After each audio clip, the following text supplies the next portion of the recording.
Happy Thursday, everyone. Welcome to another edition of December's Let's Talk Mom conversation. Let's talk moms. How are you? Come on in. Come on in. I hope that you guys had a wonderful, wonderful, wonderful week. It is Thursday, which means it is time for some bubbly. I am sipping on today. Good evening. Welcome. Come on in. Thank you for joining us today. Listen, you guys got me trying new things. I don't really drink. I'm not a wine drinker or a liquor drinker, but I have been trying some wines just so I can have something to sip on while we are here. I have tried water, of course, some Gatorade, and some other types of wine. And today, I am trying this Barefoot Bubbly. I am a lightweight, you guys. So this is what I'm drinking on tonight. As you come in, tell us what you are drinking on. We are waiting for Miss Lakeisha, our guest for tonight. And as we are waiting for her, let's just kind of talk about why we are here. We are here because moms need to talk. We need to converse. There's a lot going on. I remember a couple of months back, we started these conversations because I saw this mom reach out in Facebook land, on social media, reach out for support. And she did not have many people to support her. And so she ended up dying by suicide. She died by suicide. She had two young babies. And it was devastating to me. It was absolutely devastating. And I said, you know what? If there's anything that I can do, and the least that I could do was have these conversations for the holiday season to kind of get us through the holiday season. And this is why we are here. So Let's Talk Moms are just conversations, candid conversations with other moms. And I like to tell everyone that I am just being another mom while I'm here. I'm not therapist Taisha. I am not anything but Taisha the woman, Taisha the mom. And you know, you can do both. You can be a woman, and you can be a mom, and you can be a wife. You can be all those things, but never forget to just be yourself. Just be yourself. You get to honor yourself too, as I like to say. You get to take care of yourself too, as I like to say. So yeah, so Let's Talk Mom. Thank you for joining us. Happy evening. Happy Thursday. Thank you for coming in. You guys are coming in. I appreciate you coming in and saying hi. So let's talk about what we are going to be doing over the next few weeks. Tonight, we are talking about relationships. Where is Miss Lakeisha? Let me see if I can invite her. Nope, she's not in yet. So Let's Talk Moms. So tonight we are talking all about relationships. So you say you're ready for a relationship? Lakeisha is going to tell us, how do we know if we're ready for a relationship, especially after you've been in whatever ship you had before then. We'll talk a lot about that tonight. Next week, we'll be talking with Malia Black about intuition. How do you develop your intuition? So we'll be doing that next week with Miss Malia Black, who's amazing. And if you don't know, I say this all the time, she helped deliver my littlest one. And so I'm really happy to have her here. She came to the Courageous Moms Retreat last year, this year in May. And so I'm really excited about having her on for us next week. And then the week after that, we are going to be talking about how do you break a generational curse and what is intergenerational trauma and all that stuff. So Miss Lakeisha, Miss Jackson is going to be joining us on that week. And then finally, we will end January. I'm sure if you are anything like me, you are going to be setting your New Year's resolutions, trying to lose weight, get it right, keep it right, and all that jazz. And so we're going to be talking about how do you lose the weight and how do you keep it off for good. That is a treat. I had this conversation with this young lady about this time last year. And so she is back to have the conversation with us. And look, her name is Watrina Jones of I Used to Be You. So I'm excited about having her on next at the end of this month. So let me invite Miss Lakeisha. Come on in. Thank you guys for joining us. Thank you guys. My bubbly. There you are. Oh, so okay. All right. See how we're on all easy tonight? Look, kinda, because I was like, okay, I thought you was gonna have to prove it, but you didn't, so that's cool. No. I think I invited you first, that's why. Anyway, how are you? Happy Thursday. Thursday. This is my Friday, so I'm fabulous. Listen, that's you about that life. You know what it means to take off. I love that for you. So introduce yourself, please. Introduce yourself to us. Happy Thursday, everyone that's joining us. Happy Thursday. Yes. Hello. So I am Lakeisha Harris. I am a mental health therapist and parent coach. But today I'm here to talk about relationships and healthy relationships. And I like to say that I am not the one who you would come to. Like, I'm definitely not a marriage counselor. I'm definitely not the one that you would come to if you just trying to make sense of your mess and stay in it. I'm definitely not that one. I'm the one who, okay, you've decided this is some mess. I don't want to be in it, and help me out. That's me. I like how you refine. Like, so all therapists have a niche, right? We have a niche, and my niche is working with people that have come from traumatic upbringings, and whatever way it affects their life, I help them to unsort and undo all of that. So you're saying that your niche is, you know what? I'm not here if you like what you in. I'm here if you ready to get out. I'm here to hold you accountable. That's what you like to do. At least that's one of the niches. But What Ty, are the hold on. other ones? I'm gonna grab something real quick, okay? Hold on 1 Okay. second. Okay. So while she's doing that, I want you guys to make sure that you go to my website and subscribe to my mailing list. I have been giving all the deets on what's coming for 2022 on next year. It's my mailing list. So make sure you subscribe. You go to www.rehabilitateyourlife.com, where you can get all the deets and you can subscribe to the email list. We have some amazing programming for everyone next year, and I am super excited about it. We have a mentoring program that will be launching in February. We will be doing our drives to get moms to get the support that they need. We were talking earlier today about that mom that died by suicide, who had the 2 little babies. It was just so heartbreaking. And I think it's super important that you build your tribe. And so we will be supporting moms by doing mommy mentors. So make sure that you get on that mailing list so that when the drive opens, you can make sure that you get in on that. Lakeisha. Awesome. So you were telling us that you had another niche. What was your other niche? So the other one is trauma, right? So basically helping children and families and individuals heal through traumatic events. And really, so my whole brand of healing is power. And I think that's where I kind of come from. So I guess some people do have one or two. I really do have the passion for creating generational changes, right? So I believe as individuals, we have the ability to stop this generational curses that continue. And there's 4 key ways that we do that. So 1, through our parenting, right? So I'm passionate about it because if we are healthy parents, our children become healthier. They're able to cope. They become healthier adults, right? Mm-hmm. And it's the childhood trauma, because some of us just have gone through trauma. Absolutely. And it is what some things in our control, some things, most trauma is out of our control, right? Yeah. And so helping children deal through trauma, childhood trauma, and then also our relationships.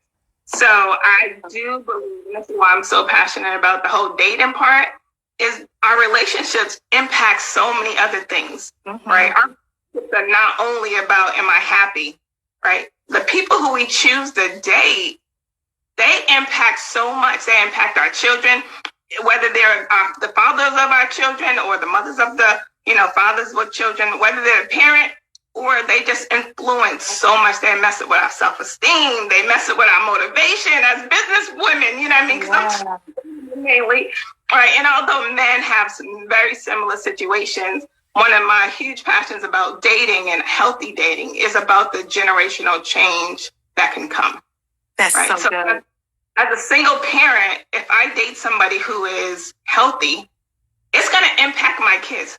And at that same coin, if I date someone unhealthy, it's going to impact my kids, right? And that can go from very small things to very huge things, right? And so for me, the dating part is not just about, being happy and in your relationship. It really is about creating that generational change. We get to model what it's like to have a healthy relationship, right? Yeah. It's right. I was thinking about today, and I was realizing, thinking back, like when I first moved here, because I'm from Boston. And so in Boston, and where are you from, Ty? Brooklyn. So you're in Northern, so it might be a similar situation. Yeah. Mm-hmm. For me growing up, I didn't know anyone who was married, right? Honestly, anyone who had like active fathers, like ever. Wow. And I remember when I came here to Charlotte, and I remember one of my roommates, her parents had been married her whole life. And I was I remember it because I was like, what? Like, your mother and your father are the same people. And it's crazy because I was 19. So you would think. Wow. But I remember being dumbfounded, like, so your mother and your father, like, they're married? Like, they've been married your whole life? Like, that did not exist for me in my environment growing up. Wow. So to see it, go ahead. So I was going to say that I'm like a little bit of the opposite. So my parents, I come from a line of married women and men.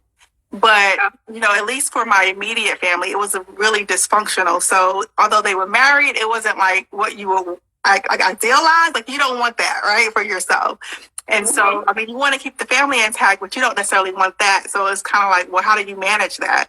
So I love what you said earlier today. You said that dating is not just about your feelings and your emotions. And I sometimes think that we as women, we tend to think that it's all about what I feel. It's only about, do I get goosebumps? Does he do it for me in the bedroom? Does he look good? Does he smell good? All those types of things, like those surface level things. And if he has those really surface level things, then I'm good. I'm Gucci. So guys, right? When they have those little bit of things, but it's so much more. So let's talk about that. So let's talk about dating. And how do you know if you are ready to date? All right, so great question. And when I seen it on the fly, I was like, okay, well, I guess I'm going to have to answer that question. I think, so absolutely. I think if you're ready, for one, if you have some joy by yourself, right? Mm-hmm. Funny because sometimes, like, I think growing up, there was the caveat of you need to give yourself a break between people who you date. You need to have a gap in there, right? You need to be able to, people will tell you that, but for me anyways, it was never a discussion of what needed to happen during this break, right? Yeah. Emotionally healthy during this break. I think for a long time, it was just kind of like, you don't want to keep on having different partners. So you don't want to get a reputation for yourself. So you want to give yourself a break. But the reality is that you're ready to date when you have joy by yourself. Mm-hmm. The person you're dating comes and adds to, right? Because I think when you're not ready to date, that's when we find ourselves in the worst relationships. Yeah. Because we provide that one thing. And then the rest could be garbage, but it was that one thing that was great. So you're like, okay, I'm gonna hold on to this nonsense. So it's kind of like, so what I hear you saying is that relationships kind of fill a void in our life. And if you're not careful, if you have some voids that are missing, that relationship, even if it's toxic, can feed something that's in you and keep you in that cycle of an unhealthy relationship. Absolutely. Mm-hmm. Absolutely. As therapists, right, we see these relationships and you're like, as therapists, you can't tell people what to do. So my question is, okay, so this is everything that we know. Do you want to stay in it? Because I can help you stay in it and cope. Or do you want to transition out of it? Yeah. And I will tell you, so many women will say, I just want to stay and cope. Yeah. Even though it's so toxic, right? Yeah. But stay and cope as opposed to... How do you know if you're in a toxic relationship? How do you, what are the telltale, like, I know people that don't know. So what are the telltale signs that you are in a toxic relationship? All right, so there's so many. I should have, I'm going to pull up my slide in a minute. But from the top of my so Lakeisha has this book, Heal, Date, and Thrive. Do you have your book? Yes. So go ahead. How do you know? All right. So for one, we know that relationships are toxic, how they make us feel, right? So when they cause us to question ourselves, when they cause us, so how does that look? In small ways, because relationships are supposed to be supportive and helpful. Mm-hmm. And we're in a thin line. So we're not saying someone who gives you feedback is unhealthy, right? But when their feedback is with the intention of making you feel bad or a disregard for how it makes you feel. So if you're somebody, hey, when you say that really hurts me up my feelings, that doesn't help me. And they still do it. Mm-hmm. right? There's a disregard for your mental and emotional well-being. And then, and sometimes it's weird because different things are for different people, right? Because there are some people who would take that same person, and I will say men because we're focusing on women today. So say if that man is very upfront with a woman, and one woman might appreciate that. They're like, I appreciate this feedback, and they'll take it and move with it. And then somebody else might take that same feedback and it hurts their feelings. It causes them to have a low self-esteem. It causes them to question things. So I think it's important to note that toxic relationships is defined by the individual. Like I can give you all these characteristics, right? But you might look at it and say, no, I actually like that. Yeah. I like this. I like the when he criticized because it makes me motivates me. I do the same thing to him. You might act like I don't know. That's so good. That's so good because I hear people say that this person is a narcissist. I hear that word narcissist so much. Like, Keisha, oh my God. I hear that so much. What is your take about that? Because before you answer that, let's talk about this because what I hear you saying is that there is no bad person. It's just bad connections. So you could have someone that is completely wrong for you. You guys bring out the worst in one another, but that doesn't mean that that person is a horrible person and he wouldn't be great for someone else. You just guys were not good for each other. Absolutely. And I think that's why we stay though. I think that's why women, because other women will see that same guy and say, why you don't want to be with him? He is great. He does this, this, and this, right? And I think we fall into that trap. I'm guilty, right? So before I took a deep dive into understanding relationships, a deep dive into understanding myself and my own individual wants, I was in a relationship where I was like, nah. After the first day, I was like, yeah, this doesn't work for me, right? Because he drank too much to me, right? And so my friend girls was like, girl, that's not even a lot. Guys do that all day.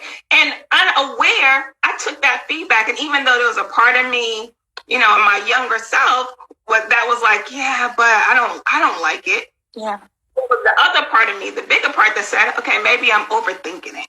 Yeah. Right? You do that a lot. Maybe I'm overthinking it. Maybe I'm looking too hard. And the reality is we get to choose what we want for ourselves. Right? Yeah. I get to choose what I want for me, right? Without needing permission or, approval. Like, I get to choose, just like you get to choose what you want for you. You get to choose what you want for you, yes. And what you don't, right? What you don't. I swear, we are the most, people have opinions all the time, right? Everyone has an opinion about what you should or should not do, who's good for you, who's not good for you, how this person can be a value in your life. However, if that is not what it is for you, honey, it's okay to let that good thing go. Because that good thing is for you, right? So wait. So you're saying that there are people that you are good with. They're good on paper. They treat you well. They are everything that you would ever want. And yet it's not it. It's not the person for you. Is that what you're saying? That happens. Absolutely, that happens. And I think sometimes, though, like that will happen. And because the reality is we all have, like, okay, so for instance, I'm big on love languages, right? So the love language, like we all speak different love languages. So mine, for instance, is acts of service. So I don't really care if you buy me a lot of stuff. I don't really care if you are constantly giving me compliments, right? If you're not doing things like, for instance, acts of service is small things such as, when you see my car dirty, wash my car. You're at my house and the trash overflowing, take the trash out. You know what I mean? I'm telling you, I'm going to work on my building, which I'm doing constantly. All the time. All the time. Right. All the time. So you can have somebody else who, they love all this stuff. They love they want to buy you stuff and everybody else thinks they're great. But at the same time, if I'm not feeling loved, because that's what matters, right? I need to feel the love on top of, my list. That's we all we have to have a list, right? That's so good. Disregard the list. We have to have a list. But on top of the list, how am I feeling? Feelings are fickle, but at the end of the day, are you elevate? For me, it's are you helping me elevate to my next level?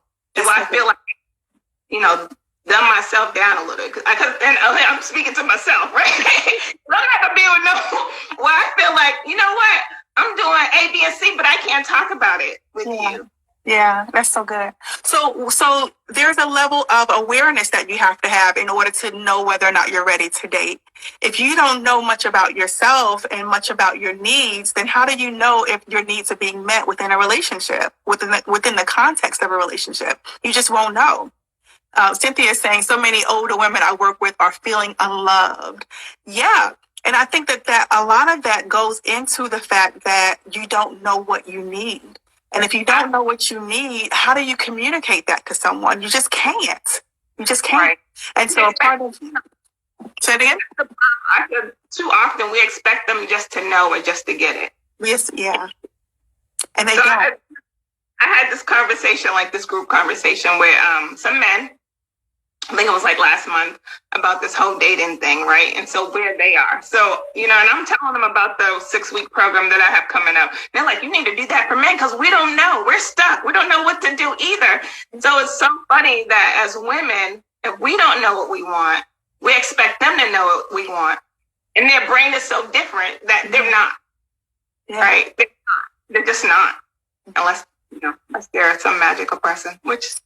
Yeah. And so a lot of talk is going on about Kevin Samuels. Have you heard of Kevin Samuels?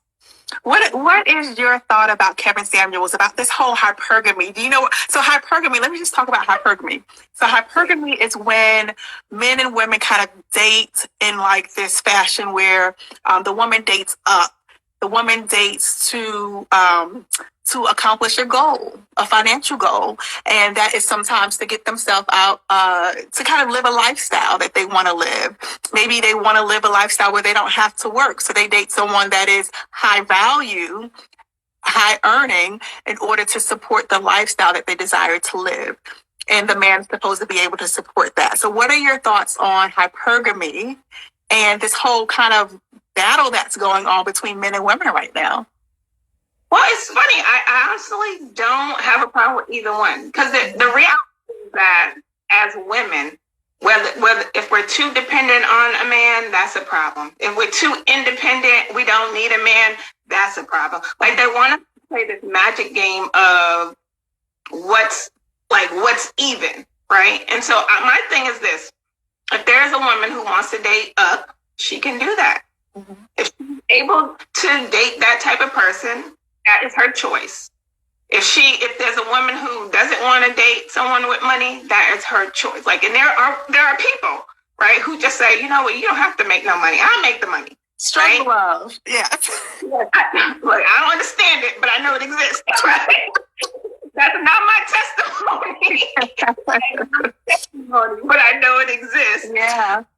So I honestly don't have a problem with that. Now, with Kevin Samuels, I've probably only seen maybe 1 or 2 videos of him.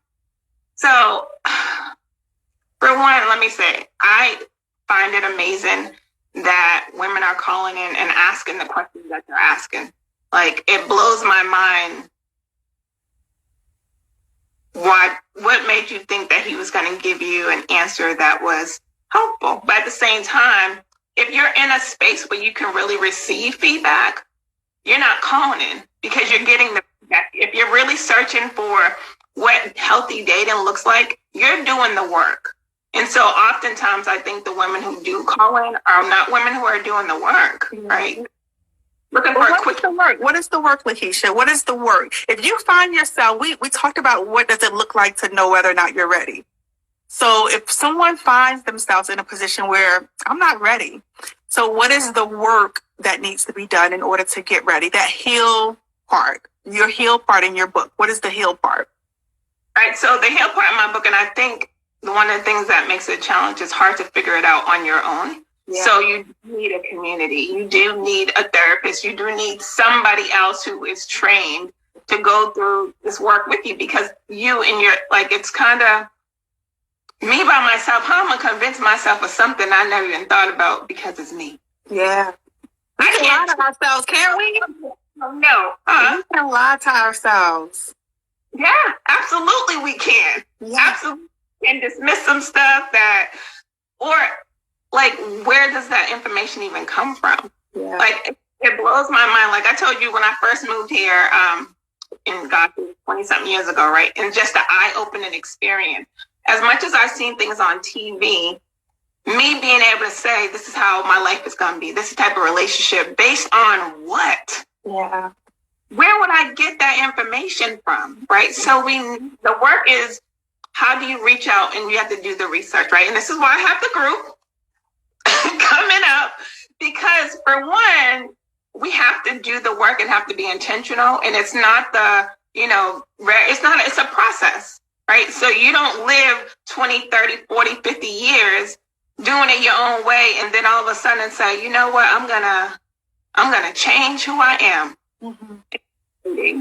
Right. I'm going to do the work without some resources along the way. So it's not a quick answer, right? So it's not a quick solution, right? It's work, right? And that's doing the research. If it is just a matter of doing the research, doing a Google search on, what are some things I love about myself? What is my value? What do I see about relationships? What are important relationships? What are positive attributes of a healthy relationship? What do I actually need? And sometimes that means figuring that out. That means doing some healing on your own. That means seeing a therapist. That means seeing a coach. That means signing up for some women's groups that can openly talk about this stuff. It is actively doing it and not surrounding yourself with people who, with all the goodwill, is not doing it, right? Yeah. We taking advice from people who are unhappy. Yeah. And it's funny, I'm single, but I'm happy. You know what I mean? You said that when we met last month. You said there is a difference between being single and miserable and single and happy. What is the difference? How do you know if, you're okay? Like, how do you know? I know I'm okay because when I wake up or when I go through my day, I have like true peace. Like, I'm not disrupted. I don't think about whether I'm going to be in a relationship or not. I don't think it's not a concern of mine, because I do feel, for me, I only want one relationship, because I do want to have a relationship, but I want it to be the right one, right? And so, don't get me wrong, I date. And so I'm able to see, based on my list, based on my connection, based on my interactions with whoever it is, if that's what I want. But at the end, if I'm not in a relationship, I'm okay. Yeah. Right? I have peace. I find other things that I can do with my time that builds my confidence. You guys know my Power DIYs. And so different things that really bring me joy on purpose. So I'm not sitting around trying and waiting around for something to happen.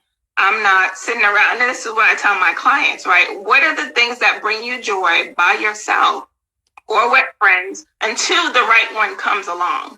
Because we don't want to take just anyone, right? We don't want to be in this unhealthy relationship, because contrary to what some people think, unhealthy relationships are way worse than no relationship at all. I'm telling you. Yeah, you can get married and be really a miserable married woman, and that's way worse than just being single, because then you got to deal with that every single day. But what about the people, joy on purpose? Exactly, Deborah. What would you say to the people that have been waiting for like a long time, and they're like, look, sis, the dating pool got piss in it. The dating pool got like a whole bunch of crazy stuff in it. What do you say to those women that really want their family? They really want that significant other, and they're like, it's just not happening. And I've been doing everything I know to do. That date part. Let's talk about the date part. Mm-hmm. So if they've been doing everything they know to do. For one, on the pool just has some pee in it. Okay, let's just be. We just be honest. They got the pee in it. A little bit pee. And a little bit poo. Okay. Let's be real about that. So, I mean, I would say, like, when that happens, one, looking at your relationship patterns, So are you just meeting the wrong people? Are you staying too long in unhealthy relationship? Say that you are not making yourself available, because some people want to have that marriage and that relationship but don't go nowhere ever. Oh, Okay. get on your toes, Lakeisha. Like, so when you say you're doing all the things, are you really doing the things? And if you're one who meets people and they're not the people for you, what is it? Right? Have a real conversation on what really it is. Now, on the one hand, relationships, the pool, like we talked about, the pool has been contaminated. Okay. Yeah. But what are the other limitations? Are there patterns? Are you like, do you find yourself dating the same type of person? Mm-hmm. Or are guys constantly saying the same thing about you? That's good. And they want you to, I mean, it sounds so domestic, but really, some men truly do want someone to cook. Are you just not willing to compromise? Like, I say this just because I have so many conversations with single men who swear they want relationships. Yeah. Like, they're there, but I mean, don't get me wrong, they need some coaching too, because some of them, just because they're good guys, they don't have to do nothing else. Yeah. It's close that I am over it. So look, I think that a part of it is having, we talked about awareness before, and it's important to have people in your community that can give you really honest feedback. Like, your attitude sucks, or somebody that can really just be honest and say, you don't smile. You got that resting bitch face going on. You never smile. You don't dress the way that you need to dress to attract a man. To say you don't go out the house. So we need people in our lives that can give us that honest feedback, so that we can kind of evaluate to see what's my contribution in the situation that I'm in right now. Like you said, am I choosing the wrong person? Is my picker off? Do I like the bad boys that always hurt my feelings, and then I stay too long? Talk about that. Do I stay too long in situations that I should not stay in? That's really important. I think it's so important, because let me tell you why that makes it so difficult. Mm-hmm. For one, so funny, because Fantasia has that song "Lose to Win," right? And that was my anthem. Like, every woman needs to sing this, understand, like, that sometimes you truly have to lose to win. Yeah. Because when you don't, the longer you stay in it, the more you get comfortable. The more you get comfortable because you're not happy, you are not doing anything. Now you don't want to really get dressed. You don't really want to, so you've created some unhealthy habits in this unhealthy relationship. You're not really getting dressed. You're not really doing anything. You don't really care about things because you're unhappy. And so when you're in it, it's sometimes you start to begin and think, this is the best I'm going to get. Mm. Or at least that whole being comfortable. That's the other thing. Like, I'm so comfortable. Mm-hmm. I don't want to do anything else. Or I don't want to have to move. Or I don't want to have, disrupt children. There is so many excuses we give ourselves for staying in unhealthy relationships. And don't get me wrong, there's some unhealthy relationships that if two people are willing to work on it, perhaps they could get better. I don't know. How do you touch on that? Because let me tell you, a lot of my clients have situations where they've been in these relationships and they're not sure if they should go forward, if they should keep working on it with the person. Like, how do you determine whether or not this is someone that you need to work on, or is this something that I need to just leave? How do you know the difference? Well, I would ask this question at the end. If you have, you write out your list of all the problems, right? So in the workshop, whoever comes to the workshop, we're gonna go through some activities. But you'll go through your list of all the problems that you have with that person, and if that problem was solved, would that be your ideal person? Ooh. So if they did cook, or if they did help with the kids, would that make you love them more? Mm-hmm. Is that going to give you all that you need in a relationship? Because people don't have to be perfect. They just need to be perfect for you. People don't have to be perfect. They have to be perfect for you. That's good. That's good. Because there is this idea that there has to be perfection. Nobody is perfect. There's no one that's perfect. But go ahead. So you said that in order to determine whether or not there's someone I need to work with, or someone that I need to leave alone. So going by your list is what you're saying. So understanding your list. So Right. So what you're saying is that you can't bypass that getting to know yourself part. you absolutely cannot get past that. Yeah. I mean, no, you can't. You can't. It's kind of like going to the grocery store and like in the store, like, what am I cooking? What did I come here for? Mm-hmm. And just like we do in relationships, spend a whole lot of time walking around in circles. Mm-hmm. Now, if you say, I'm going over here to get some stuff for spaghetti, you going right, get your stuff, you leave, you happy, and you good. Right? You get what you came for. But as it relates to relationships, you cannot bypass the list. You have to know who you are, what your value is, and what you're looking for. Mm-hmm. And so I know that, like with the Samuel guy, yeah. he does talk about being able to bring what you want. Yeah. Sometimes, right? Because some men are like, no, I don't need you to make a lot of money because I got the money. I need you to do A, B, C. And so are we listening? Yeah. That's good. Are we listening? Yeah, that's good. That's good. Are you stuck? Like I've seen couples out and the way they speak to each other, it's like, I don't understand, like in both parts, men and women, right? So if you get into the point, and I for myself, years ago, I was in a relationship and I found myself with a person who made me so angry. And it was like one day I got so angry. And then it was like God was like, this is not what you're supposed to be doing. Yeah. I sat for a second. I said, you know what? This is over. Yeah. I love that because, I have a tendency to believe that when you're dating, it shouldn't be that hard. It shouldn't be that hard. Like if you got to go to counseling and therapy for like 15 years while you're dating to make the relationship work, maybe this is not it. Yeah, I think there with the right person, like to me, there's an ease in the relationship. It may not be perfect. Like things are never perfect, but there's an ease to it. There's a grace with it. You're able to flow. It's like a dance, right?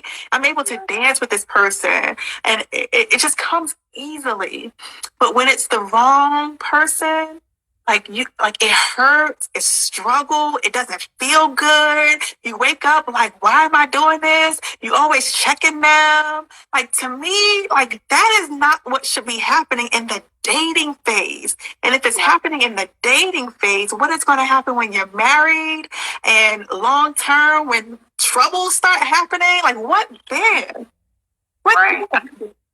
It's so funny because I'm challenged, right? So I have a couple of couples that I'm working with, not in like marriage couple, but like just with one client, right? And so we talk about relationships, and I'm big on love languages and understanding, your differences and what you want and what you can't want. And so in some of those relationships, they go through that, figuring it out, and they just feel like we're gonna figure it out together, and they come together. And I'm just like, okay, like I'm curious to see if this is gonna work, right? So, because I feel like it should just be. There should be some ease. There should be some ease. Huh? Yeah, go ahead.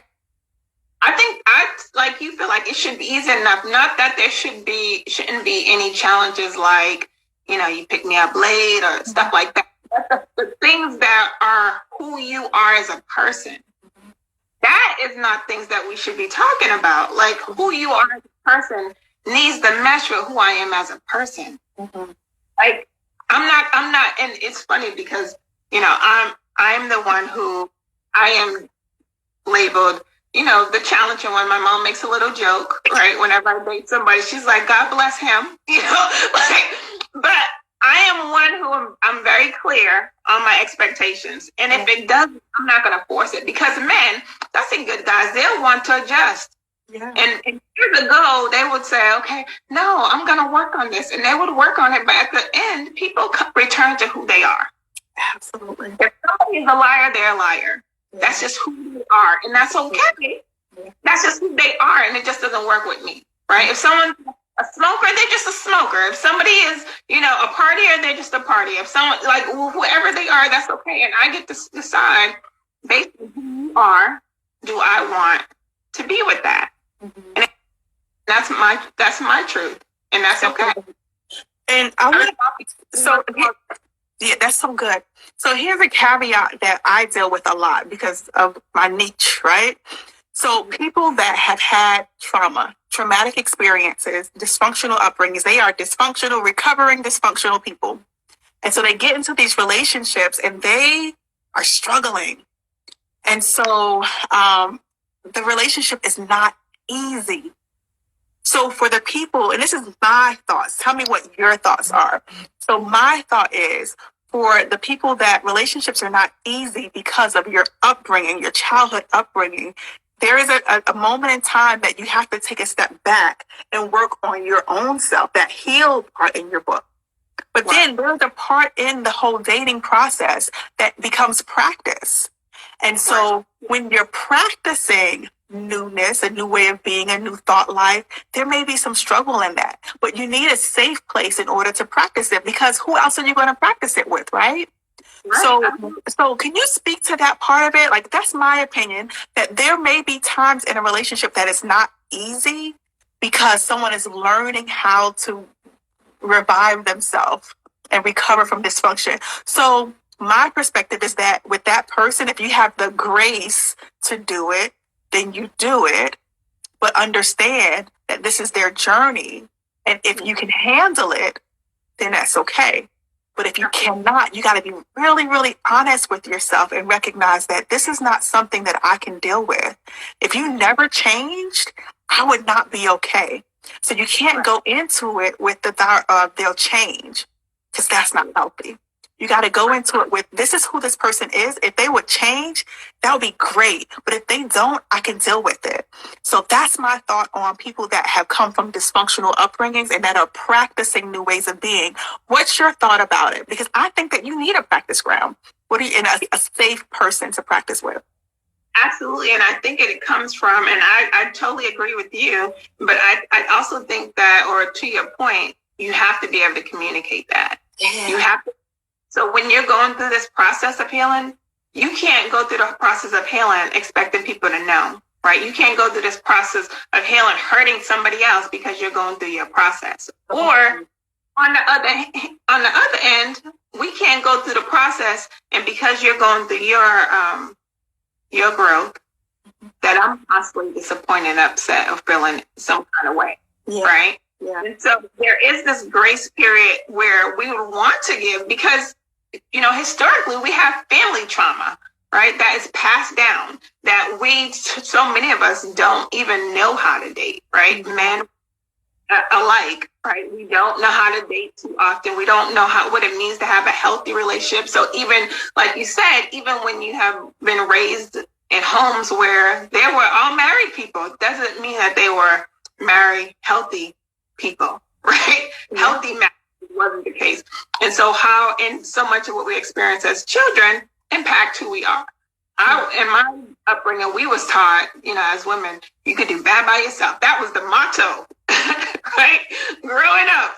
And I tell you no lie, that is the motto that my kids hear too sometimes. But it is also being able to recognize, what are you bringing and where can you also grow, right? I've been independent long. I'm no longer domesticated. When I was married, I was you come home, dinner's gonna be fixed. Let's sit down and eat person every day.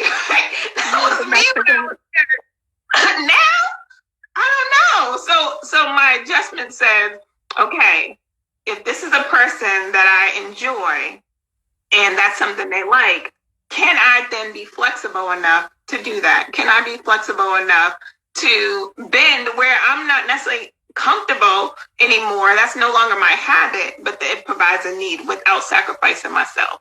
I'm not going to cook when I should be working, right? And losing my money or my business. Yeah. Right? That's the way I balance. So even in your growth process, you have a responsibility to play in that relationship. And that responsibility is learning we can't get past the learning about yourself. We can't get past that awareness about yourself and managing yourself. And then a part of managing yourself is that communication that you give to other people so that they can know how to work with you, how to manage their relationship with you, how to manage themselves even. That's a huge part of being in a relationship. You can't get past it. So I love that. Communication piece is so important, because so often we don't communicate. We don't communicate. We're afraid to either get our feelings hurt or be disregarded, or we don't know what words to say, right? It's so often we won't communicate our needs because we think that we shouldn't need them. Oh, that's so good. Say that again. We don't do what? We do not communicate our needs because what did I say? Because we say we don't think we should need the things that we need, right? That's good. I shouldn't have to tell him I shouldn't need him to do this. I shouldn't need him to do that. But you want him to, and that's okay. And the only way he's gonna know is if you tell him, sis. Yeah. That's good. So if you don't know, say that. If you don't know what you need, but you know something in your heart, in your stomach is like, this ain't it, or something in your stomach says, I need something different, and I don't know what it is, your responsibility is to say that. I need something and I don't know, but I would like to figure it out. And I need your support in that. That is vulnerability. And vulnerability is okay within relationships, within safe relationships. Within safe relationships, it's okay. I love that so much. Like, Ty, when people are vulnerable, what is it that we feel like we're going to lose by it? Yeah. Right? If you feel like or recognize, hey, worst case scenario, he thinks I love him and he doesn't love me back, then what? Yeah. Like, what am I losing? And here's the thing. Even if that thing that you think that you're going to lose is the relationship, it's okay. Absolutely. It's okay if you lose this relationship. When you are very honest and open and vulnerable about yourself, about your needs, about what's happening inside of you, and you let that out, and they're like, I can't look. I had somebody tell me when I was like 20 years old, girl, you crazy. I just can't. And I was okay with that. And I respected that because that's what they needed to take care of themselves. Mm-hmm. But I had to learn, but I will love again. And I will still get that relationship that I desire that will be a right fit for me. What's not okay is to sacrifice yourself for the sake of a relationship. Because like you said earlier, is that you can be in a married relationship. A married relationship can be completely miserable because you sacrificed yourself. And that's not okay. That is, to me, that is ultimate misery. Right. Absolutely. Yeah. So we have that. I think sometimes we were taught certain things growing up, and even though our logical minds let us know, yeah, that wasn't the best advice, our actions will follow that unhealthy advice. Things that tell us that we're being selfish when we care about ourselves. Things that tell us that we need to put our man first. Things that tell us like all these untruths. And reality is that our first priority is ourselves. Yeah.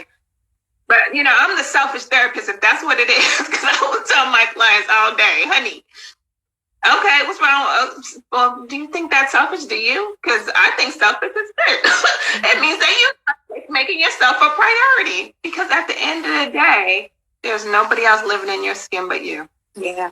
People can have opinions, people can see, and they might even be influenced by what's going on in your life. But the reality is there's only one person in that skin. Yeah. And that's you.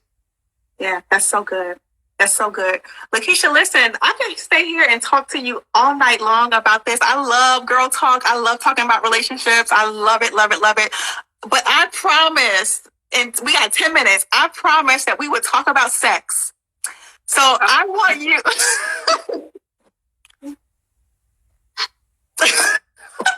I want you to talk to us about sex, healing, dating, thriving, and sex.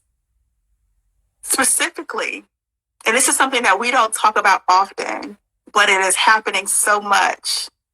Is selfishness good when we are in a relationship? Can you address that? And then I'll ask you the question that I have. Yeah, because I think that's a great question. So selfish means selfish in the way that you are not sacrificing who you are, right? So for instance, we're not going to be selfish. Like if my husband or boyfriend or whatever needs me to, I don't know, he needs me to do something for him. And I just don't want to do it. Not because I'm busy, not because, it's hard for me, just because I'd rather sit there and watch TV. We're not talking about that level of selfishness, right? Because you do want to you're in a relationship, right? So you do want to take their opinions, their thoughts, their needs into consideration. However, selflessness means if my boyfriend wants me to take him to the airport, right? Now he has other ways, he has other avenues to get him to the airport. And I have some other things. Will it compromise who I am? I have to go to work. Am I going to get fired to do something he wants me to do? Is that selfish? Right? And not extreme, but you want to look at it like when you are doing something, is it a sacrifice to be who you are? That level of selfishness does not mean I don't care for the person I'm with. It just means that I'm not going to sacrifice my mental and emotional health to meet yours. That's good. In your relationship, they shouldn't ask you. Yeah. Right? They shouldn't ask you to disown your family because they don't like your mother. Mm-hmm. Right? They ask you to get rid of all your friends because they want you to themselves. Right? So when you're in a healthy relationship, the person you're with, they're not going to, or they should not cause or ask you to do things that are going to sacrifice who you are as a person. That's good. Is there an ebb and a flow? Are there times that you shouldn't be selfish?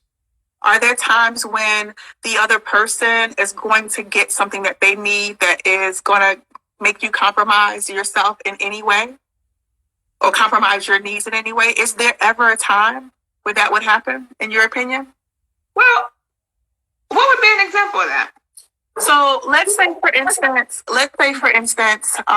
you're in a relationship and someone says that, I don't know, like somebody wants you to, what y'all think? What's a good example? And actually, I'm trying to think of a good example, and I can't think of a good example. So, like, let's say, for instance, someone just wants you to do something that you just don't like. It is draining to you. You're like, I don't want to, but you give in because it brings that person joy. That is selflessness, but it is putting that person first within that moment. Is that okay? I think that is okay. I think so too. That is not a sacrifice of who you are. However, like it's your core thing, right? So my core thing is politics, Black Lives Matter, that's like my core, right? So like I'm not going to date anyone who would be a Republican. That's just me. I'm not going to date someone who doesn't see the Black Lives Matter as important. That's just me. Like the things that are at my core. So I don't care who I'm dating. I'm not going to go to a rally, a Trump rally with him. I'm not going to do it because that's who I am at my core, right? However, and the same things, if I am a vegan and you want to bring me to places that have, pigs hanging on the wall, I'm not going to do it. That's sacrificing who I am at my core. And for you to even ask me tells me that you don't respect me, right? And who I am as a person. So there's, those are extreme cases. Like when you think about selflessness, is it something that's going to interrupt who you are at your core, or is it because you tired and you don't want to get up? Like those are not the same. Not the same. Goes back to you got to know yourself. Got to know yourself. Okay. Whole culture. Yes, I said. Look. Go ahead. Put you in my wine glass. Listen. It's a lot of single women having sex with a lot of different people.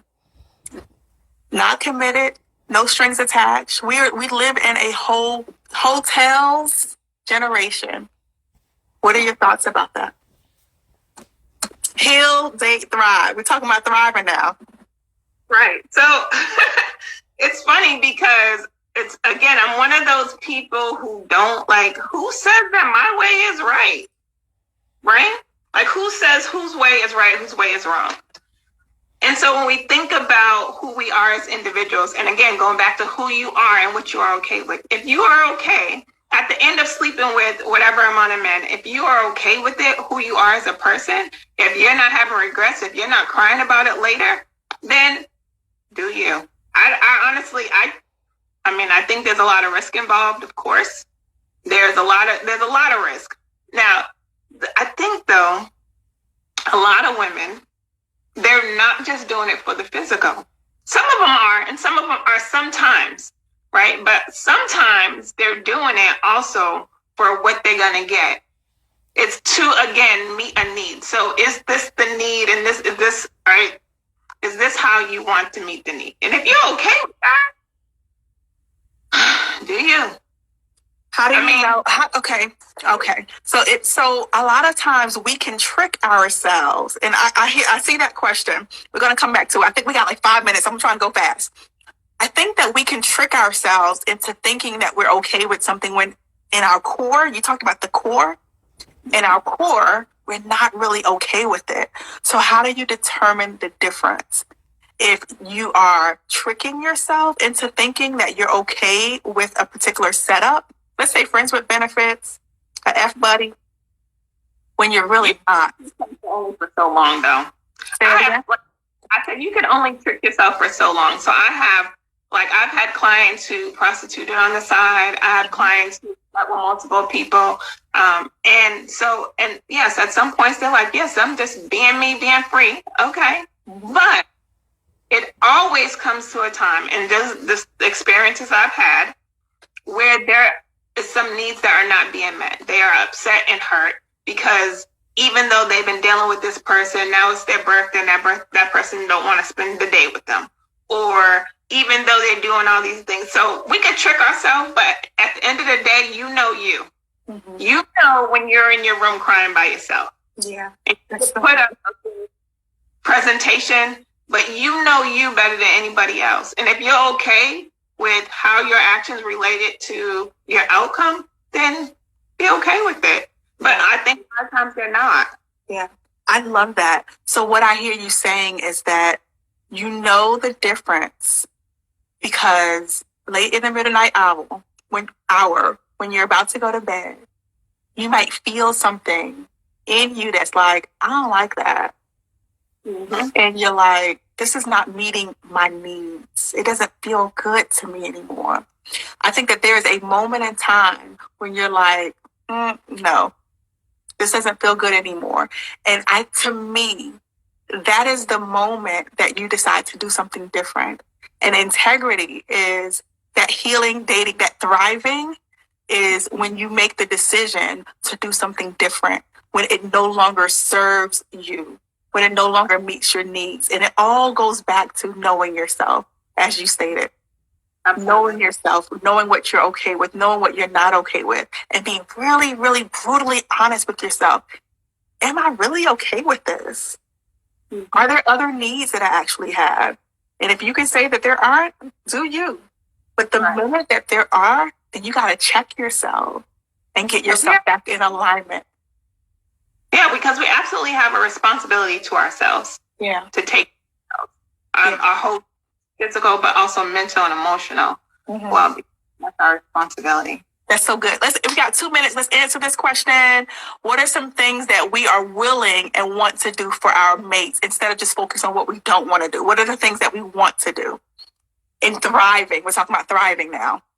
Right. And I think that, again, it goes to, it goes to who you are and who you're dating, right? Mm-hmm. So for me, personally, I don't know. I think I'm like girlfriend, superhero, super girlfriend, whatever. Like I'm the one who I'm very supportive. I'm very ego stroking. I don't know why women. I think that's a rule that we should stroke the ego. We should be okay with giving compliments and letting men know that they are wanted and needed. They are valued and appreciated. Being okay with if they want food, If that's your love language, if you want to serve being okay with whatever it is that you choose. And I think it also goes back to knowing who you are, knowing your relationship value, knowing the things that you do bring to the table, and understanding that it's a positive, right? So I think we have focused on having boundaries and limitations, but it's important to know those boundaries and limitations are for those people who are unhealthy relationships, right? When we're in healthy relationships, it is totally appropriate to do the things that meets both of your needs. And we want to do that. We want to have loving relationships. We don't want to be at the point where we're not able to be vulnerable and share our emotions. And I think so many times we are with those people who want to give.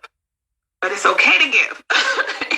It's okay to give. Right. It's okay to give. It's okay to give. It's okay to study your partner, to learn what their needs are, and to meet those needs within the context of a committed relationship, a committed, healthy relationship.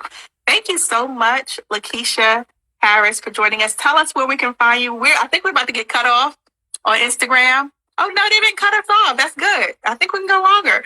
So tell us where, did you have any second things that since we're not getting cut off yet, I thought we was going to get cut off. Anything that you really want to say?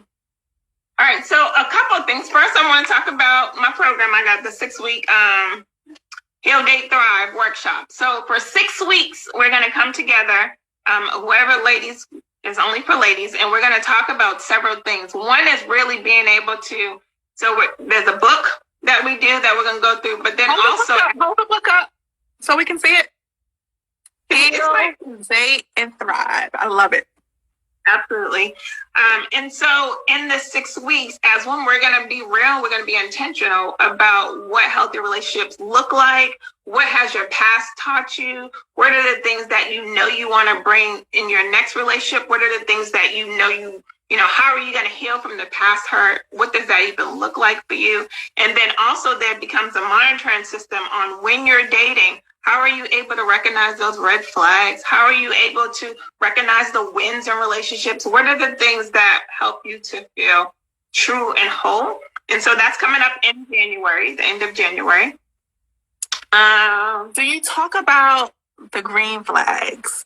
Because we had that little trend that was going around on social media, red flag, red flag, red flag. And what I discovered is that we know a lot of red flags, but we don't know the green ones. We don't know what we actually want. And what are the ways that we know whether or not we should be dating a person? So do you talk a lot about green flags? So it's not labeled green flags, but it is definitely about knowing what you want. Yeah. In a relationship. Being able to understand the lessons that you were taught, like what values do you have about relationship? What are the things that you need to retrain your brain on to think differently about? Understanding what you want. Because I think sometimes, and there's definitely like a whole section just on what are the things that you want? What are the things that bring you value? But I think sometimes, and it's a deep dive, because sometimes we say we just want 1, 2, 3, 4 things. And we get those things, and that's not what we want. And so it is about being really intentional about the things that you do want. What are the things that bring you joy? What are the things that bring value to relationships for you? What does a healthy relationship look like for you? Because it's going to be different from person to person, and that's okay. Yeah. You said something earlier just now about retraining your brain. Mm-hmm. I love talking about the brain, right? Right. How do you retrain your brain to thrive in dating? Can you tell us maybe 3 things that we can do practically to retrain our brain to thrive in dating? Right, absolutely. So the first one is acknowledgement, right? And so for one, we're not going to train anything that we don't even know is happening. So it really is about acknowledging in dating, right? What are the things that you have been taught that was incorrect? So for instance, if in relationships, I was taught that you don't need a man, right? Oh. And, that's a funny word because I really feel like you don't necessarily need a man. But, for me anyways, I do want one. I don't need him to survive, but do I need him to feel fulfilled in a relationship? Yes. I cannot do relationship by myself. Mm-hmm. Now, I can do bill paying, I can do business running, but I can't do relationship by myself. So I do need a man for a relationship, right? And so having to retrain my brain, and how we do that is, for one, acknowledging the false, two, being able to correct it, right? And so we correct it with basically the opposite. Yeah. Right? So rather than telling ourselves over and over, I don't need no man, being able to say, I need a man for a relationship, right? I need a man for a relationship, or I don't need no one to do this for me. I could do it by myself, but it would be nice if I had someone to help me with this, right? Can we just stop 1 second and acknowledge that it is okay to say that you want a relationship and you want a man? Absolutely. Can we just acknowledge that? I think that many people are like you. How about everyone who's here put in the chat, it is okay, I do want. If you want. Right. It is okay to say you want a man or a woman. Mm-hmm. You want a relationship, you want a marriage, that is okay. Yeah. You don't have to come out of the closet. Can you come on out of the closet, please, and join us over here, because over here, it's okay. It's okay to say that I want to be codependent, not codependent, but interdependent, meaning that we rely on one another. I have needs, he has needs. We meet each other's needs. That's okay. That is healthy. That's what healthy relationship looks like. Being the strong, independent woman is not healthy. Right. Well, Ty. Oh, You can be strong and independent and be good, but I think it is definitely okay, and I think that's the beginning step, right? Yeah. Of acknowledging, because I think historically, and I blame everything on slavery. Anyone who knows me will know, I blame everything on slavery. There were some lessons that were taught that was just passed on from generation to generation. And so we have always been taught as women that we have to pick between our career and our homes. And in reality, we can have both. Okay, so hold up, because how do you have both? How do you have both? How do you have both? How do you not? How do you not have so do you feel like you have to pick? Because I'm not picking. Yeah, I feel like I do, Lakeisha. I feel like sometimes, there are segments in your life that you have to pick what you prioritize in your world.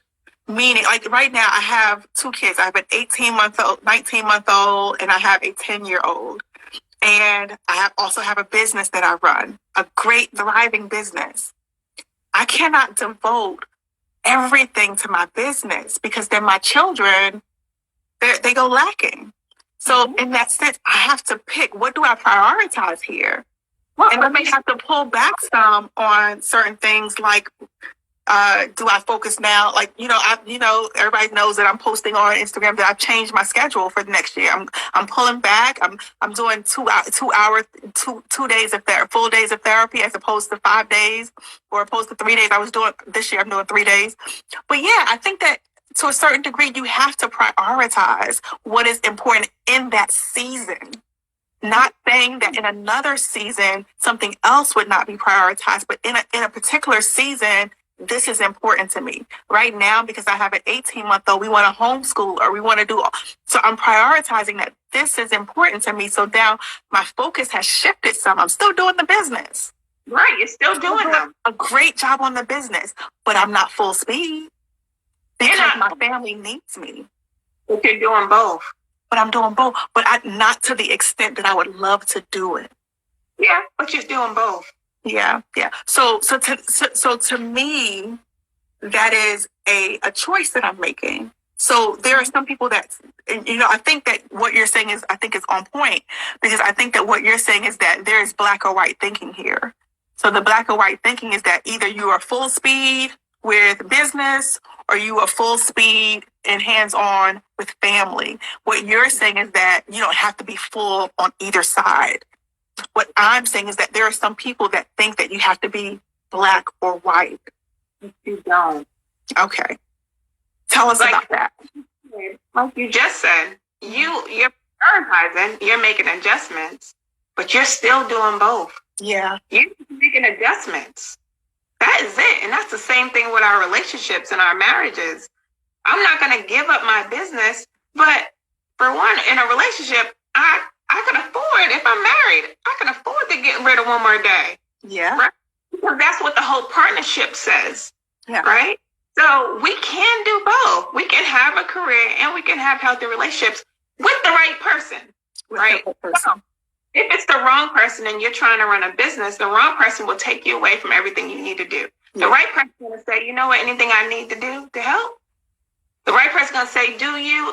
How about we pick a time when you're done with that? Yeah. The right person is going to be able to compromise with you in the same way you're compromising with them. But see, I'm thinking about, so now we're getting some good conversation, right? This is like the after show. So I'm thinking about, like, I'm privileged. I'm very privileged and I understand my privilege. But I'm thinking about the everyday moms and dads that may not have those partners that are supportive, that are really like in the thick, like single parenting, where they do have to choose. Do I? Like, there are some moms that stay home and they can't go to work. They can't pursue their dreams because they have to stay home with the kids because they can't afford daycare. There are some moms that either choose to go to work and focus on their career, and their children lack. Like, I was in that situation with my oldest. I had to choose. I had to say, okay, like, there were times when my son would be in the back room somewhere and I would be seeing people's kids and he's in the back room by himself, right? That was right. So he went lacking. So I didn't do very well with that. So I think that some moms and dads experience where they have to make a choice, where they can't go to work because the kids need them. Mm-hmm. And they have to make that choice. But we're not talking about kids and dating. We're talking about grown people.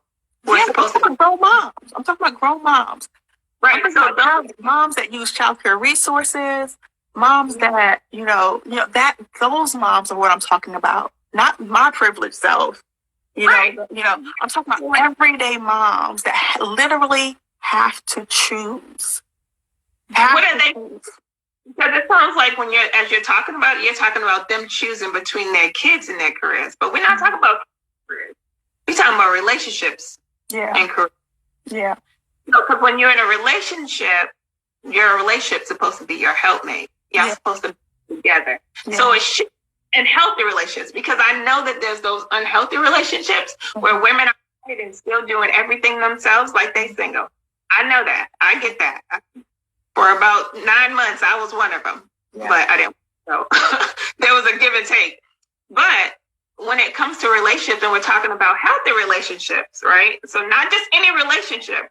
And if that's something that you want to do as a person, when you're going through your list of things that are important to you, on your list should be, I want to be an entrepreneur. I want to do this. I need somebody who's going to support this. That's good. Not somebody to say, no, you just need to give up on that dream and go work at Walmart. No. Right. And so what about so along those lines are, like, if we're dating and we're talking about value systems, like asking those really important questions during the dating process. What do you view the role of mom? What do you view the role of husband, wife, father? What are your views on that? I don't think we ask the right questions, because then you can weed out, are we compatible with that? Because you may meet a guy that wants you to stay home and give up your career and be a stay-at-home mom. And you're like, no, I'm not doing that. Number one, I'm not going to rely on your income. And number two, I'm not giving up my career. Right. We don't the right questions. We don't ask the right questions. I got a ad from one of those male relationship people about asking the tough questions, and we don't. And do we not, because of fear that it's not going to work? Because I'm gonna tell you the truth. I ask those questions very early on. I'm not going to spend a lot of time dealing with people who are not right. Like, I just do, very in the very beginning, I talk about things that not about right now, not because I want to get married. So I'm clear on that. But I don't want to waste my time with somebody who I know is not for my future. Mm-hmm. Because I'm done with the phase of just dating to date. I don't need to date to date, right? So when I was in my 20s, it was like date to date, girl, have free meals, go have a good time, it's all good. But honey, I don't need to go on a date in order to have a good meal, right? So you know, I'm a grown up. I take myself out to eat if I want to go to a nice restaurant. I take myself shopping. And so to be okay with asking those tough questions, because if it's a question for you and it's a problem for them, that's already indicated they're not the one for you. And it's okay to let it go. Okay. It's okay. Can you say that again? Like, it's okay. Let that thing go. It's okay. It's okay. You will save yourself some wasted hours on the phone. Because I feel like, I'm going to tell you the truth. When I talk to someone too long and they're not for me, like sometimes, like I'm recently, maybe a few months ago, maybe 6 months or whatever, I was talking to a guy and we was having a pretty great conversation on the phone for an hour and a half. Okay. Towards the last 20 minutes, he proceeds to tell me that he is unemployed. Now, for anyone who wants to date someone unemployed, there is no judgment. But for me and my household, we're not dating no one who's unemployed. That ain't happening over here. Yeah. I was mad that I just gave this dude an hour of my night. Started off with that. Right? So I'm not giving my time up. Right? Your time is precious and it stops our hustle as women. Yeah. So what I hear you saying is recognize, for number one, go into the dating, knowing who you are, knowing what you want, vetting people. And when you vet them, identifying, do they match up with what I know about myself? And if they don't, leave early, exit stage left sooner than later, to save your own time and your own feelings is what I hear you saying. Is that what I'm getting from you? That's absolutely what I'm saying. The reality is that people who we allow in our circle, whether we want them to or not, they have an imprint. Yeah. And so sometimes it's not in the way that we think it's going to be. Sometimes it's ways that we never even thought of. Yeah. Right? So it could be something as simple as you had an argument with this person and your kids witnessed it, right? Or it could be as simple as, you just giving up too much of your time for this one relationship that you felt like wasn't going to be nothing. But now they still here because, we hold on. Yes, we hold on to the positives because they funny or because they take you out or because, they ask about your kids, which is a pet peeve of mine. Don't ask about my kids. That's my pet peeve. Whereas some people I like when people ask, this is why I say it's so important to know who you are because so many people have different opinions. Like some people love, for instance, I'm going on a tangent, but I'm reminded how important it is to be okay with who you are as a person. Some people love getting the good morning, babe text. I hate that. If you don't say my tag or name in this text, my name is Lakeisha is not baby. Don't be kind and pasted in this text. Hilarious. That is so funny. That is so funny and true. Listen, what you say, the dating market has been contaminated, you guys. It has been contaminated. So listen, is there anything else that you want to tell the people about your program before we end tonight? I want to say, go ahead and register. Where do we go to register? It's on Eventbrite, but it's also on my website, which is www.harriscnc.com. And it's also on my Instagram page. I think it is. Yeah, I'm pretty sure it's on my Instagram page. And so go ahead and register. A couple of things is there is some early bird prices, but then also I'm going to take insurance. So some people have group. So if you have group, then I will take your insurance too. Well, if I take your insurance and you have group benefits. So some people will go for on the very low, just a administrative fee. And then the rest of you can come if you get, the first 10 people who sign up will get the discounted price, which is $179 for 6 weeks, which is not bad at all. And then the other people will pay $250. That is really, really good. I think that this is amazing. I think that it is necessary for us to do the work so that we can heal, date, and thrive as single co-parenting moms, just as women in general. Is so important. So thank you so much for your contribution to the community. You know, I'm always like Wakanda forever. So thank you so much for your contribution to our community in the form of this program. We really appreciate your labor. So thank you again. And tell us again where we can find you on social media. On social media at Harris CNC. So it's Harris C, the letter C, the word and the letter C dot. That's it. I'm on Facebook and Instagram. And the other thing I did want to say about the program and about the book and how it came about, because for one, I've never really been one who like stayed in relationships and like felt stuck. But there was one particular relationship that I was in that I felt stuck. Like I was like, whew, this hurts. Like it had me shook for a couple of days, like had me shook.